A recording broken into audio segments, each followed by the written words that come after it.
Hi అండి.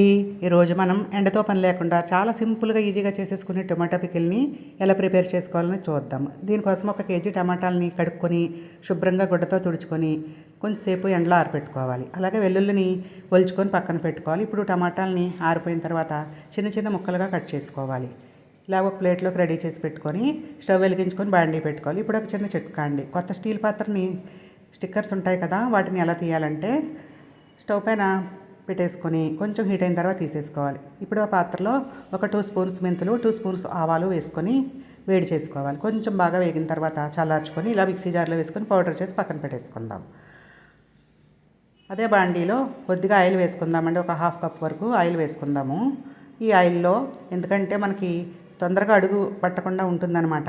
ఈ టమాటా ముక్కల్ని యాడ్ చేసేసుకుందాం. ఈ కట్ చేసుకున్న టమాటా ముక్కలు మనకి ఒక 2 బౌల్స్ లాగా వచ్చాయండి.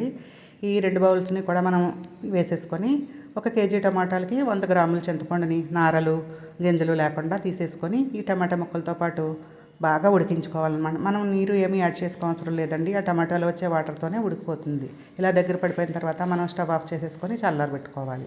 ఇప్పుడు ఒక మిక్సీ జార్లో ఈ చల్లార్చిన టమాటా గుజ్జుని వేసుకొని 100 గ్రాముల ఉప్పు, 100 గ్రాముల కారం, అలాగే మనం మిక్సీలో పౌడర్ చేసి ఉంచుకున్నాం కదండి మెంతి ఆవపిండిని కూడా యాడ్ చేసేసుకొని ఒలుచుకున్న వెల్లుల్లి రెబ్బలు, అలాగే 1 స్పూన్ పసుపు వేసుకొని బాగా మిక్సీ పట్టేసుకొని పక్కన పెట్టుకోవాలి.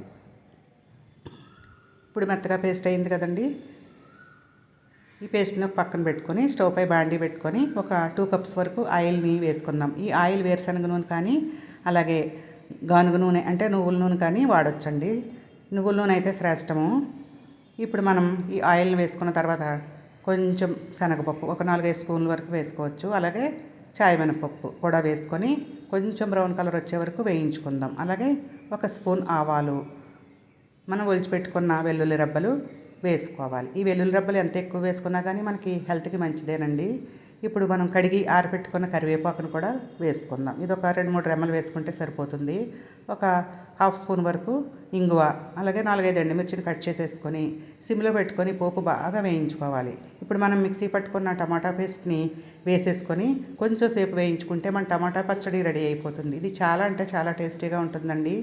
దీన్ని స్టోర్ చేసుకోవడానికి మనకు గాజు సీసాని తీసుకొని తడి లేకుండా ఆరబెట్టుకోవాలన్నమాట. ఇప్పుడు ఈ సీసాలోకి స్టోర్ చేసేసుకొని ఫ్రిడ్జ్లో అయినా ఉంచుకోవచ్చు, లేదంటే మనం బయట ఉంచుకున్నా కానీ ఇది చాలా నిల్వకి ఉంటుందన్నమాట. ఈ సంవత్సరం పాటు నిల్వ ఉండే ఈ పచ్చడి అన్నం కానీ, దోశ, ఇడ్లీ, చపాతీ దేనికైనా కూడా కాంబినేషన్ చాలా బాగుంటుందండి. మీరు కూడా తప్పకుండా ట్రై చేస్తారు కదా.